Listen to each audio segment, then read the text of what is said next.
Hello students, today we will be discussing about what is a wave. As you can see over here, we have drawn two diagrams. The two diagrams wherein you can see in the first diagram there is a loudspeaker and there is a sound coming out of the loudspeaker. So this is also considered as wave because once the sound originates from the loudspeaker, it passes as waves, sound energy, and sound waves are emitted from the loudspeaker. Second example we can take over here as a light bulb. When light bulbs emit light, it emits in the form of light waves. Okay, hence light energy is emitted. So these two examples we can say that a wave is a transfer of energy. What happens is that in the loudspeaker, in the first example, sound waves are travel in the form of sound waves, you can see, and sound energy is emitted.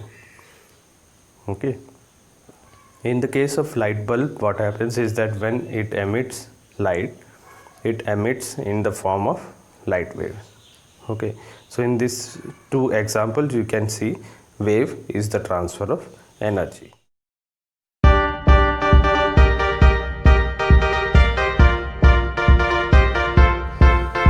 There are various types of waves.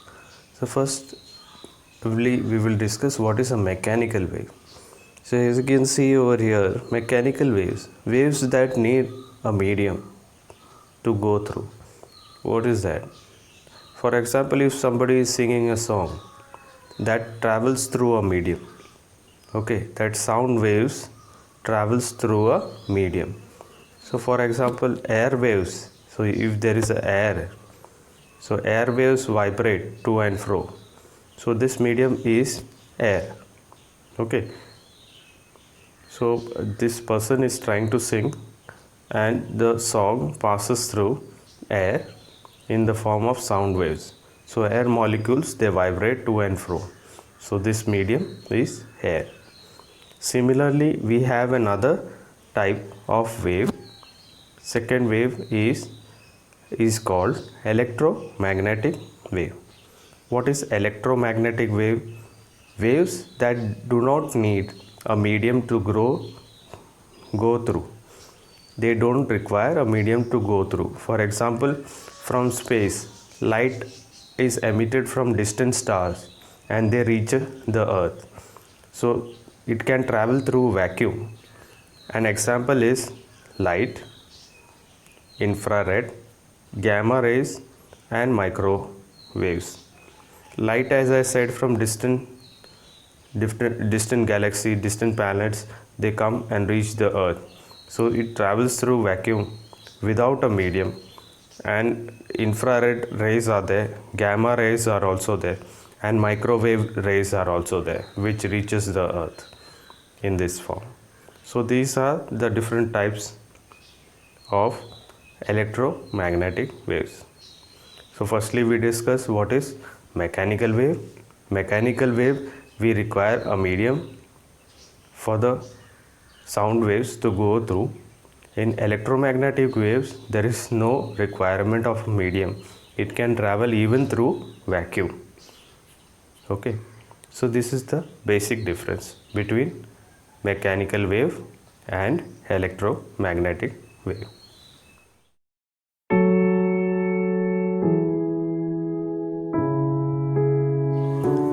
Now we will try to discuss what is a transverse wave and what are longitudinal waves. So you need to understand the basic difference between transverse wave and the longitudinal wave. So there is a mention over here. You need to understand the molecular vibration in transverse wave would be like this, up and down motion. Okay, like this, up and down motion. Whereas the molecules will be moving, the motion will be like this. So you can see there is a perpendicular motion, there is a 90-degree motion.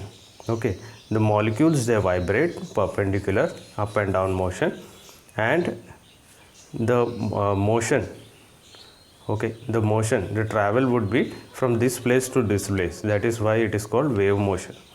So these two motion, if you combine, it would be 90 degree. That is why it is called perpendicular motion. Whereas in longitudinal, what happens is that the vibrational motion is like this, up and down, and the wave motion is also parallel to it. So these two concepts you need to understand. We will be discussing that with examples. So let us start with transverse. Transverse waves are waves where the molecules, they vibrate perpendicular to the wave motion. Okay, how does that happen? We will take an example. Let us put a person over here. These are ocean waves. A person, he has jumped from a ship and he is over here. Okay, he is over here. That person is swimming over here. So that person would be going up and down. So the waves are there over here. The waves move that person from this point to this point. The person always will be swimming like this, like up and down motion of the waves, because the waves, the waves would be, the upper part is called crust. You can see over here, the upper part of the wave is called crust and the lower part is called trough. Okay, the upper part is called crust. It oscillates from the mean position. This is the mean position. Okay, this is the mean position. The upper part is called crust and the lower part is called trough. So for example, a person is over here.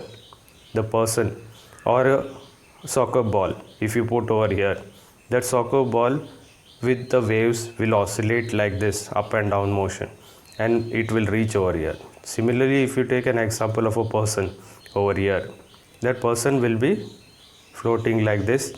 That person will go with the waves. It will go up and down and it will reach over here. So what happens is that the water is not moving. The person who is on the water, because of the waves, it will go up and down and it will reach from this point to this point. That you need to remember about transfer wave. So the water waves are not moving. That is what mentioned here. The water waves will not move. Okay, it is just oscillating from their mean position. Okay, it is oscillating from the mean position and the particle is moving up and down over here. So the oscillation from the mean position to the maximum on the upper side is called crust. The oscillation from the mean position, this is the mean, zero position, mean position, from the opposite side or the negative side is called trough. Okay, so crust and trough, you need to remember that. The particle motion, if you can see over here, the particle motion, the particle, it oscillates in the up and down motion. You can see the particle over here, from the mean position it goes down, then it comes back to the mean position, then the particle goes on top. This is the crust area. Then it comes to the mean position, then the particle goes down. This is the trough area. Again it goes to the mean position, then the particle goes to the crust area. Okay, then it comes again to the mean position, then the particle goes to the trough area, and then it comes back to the mean position, then it goes to the crust area. Okay, then it comes back, and so on and so forth. Now what is longitudinal waves? So longitudinal waves are waves where the molecules vibrate parallel. Get said over here, they vibrate parallel to the wave position. For example, sound waves. We can see sound waves. This is rarefaction, this is compression. In rarefaction, in longitudinal waves, we had seen that the waves are molecules, they vibrate parallel to the wave motion. So we can see over here, it is rarefaction. Rarefaction, in a sense, the waves are split up in a distant area. Compression, the waves are compressed together in a particular area. You can see a slinky out here. Slinky, the vibration on the slinky, you can see the compression area. There are more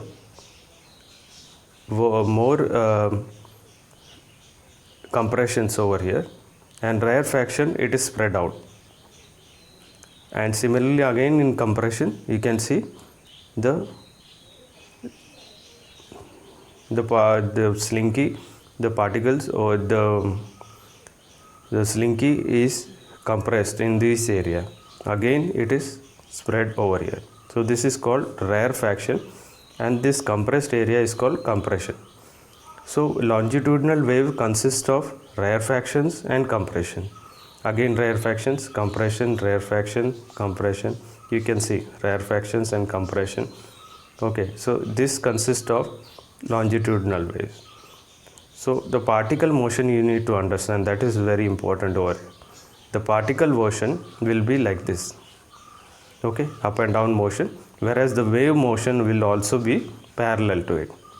Okay, so this would be parallel. So you need to understand this difference. Here you can see the motion in transverse wave is 90 degree. The molecular vibration is 90 degree. Here the vibrational motion and the wave motion is parallel. So that is the basic difference between transverse and longitudinal wave. We will see two properties of wave. One, we can see the amplitude, and second is the wavelength. What is an amplitude? Amplitude is the maximum displacement, you can see, from the mean position. Here you can see the displacement is less from the mean position. Okay, here the displacement is less from the mean position. Here the displacement is the more, is the maximum. Here again the displacement is less. So you can see over here the displacement is maximum and the displacement is less over here. So amplitude is the maximum displacement of molecule from the mean position. This is the mean position. If it oscillates maximum, that would be the center part of the waveform. Okay, the center part would be the maximum. So this is the amplitude. The amplitude is the maximum displacement of the molecules away from the mean position. So now what is the wavelength? Wavelength is the distance between two successive crusts and two successive trough. So this is the crust area, the upper part, and this is the trough area. So two crust or two trough, that is the distance. You can see the distance between, that is called wavelength. Wavelength is also called as like this, where one crust and one trough is also called as a wavelength. Okay, so in longitudinal waves you can see compressions and rarefaction. So two compressions are also called a wavelength, and two rarefactions are also called as wavelength.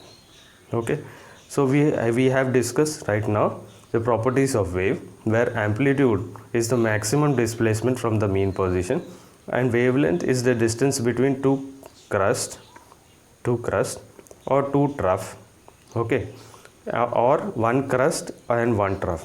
So that is wavelength.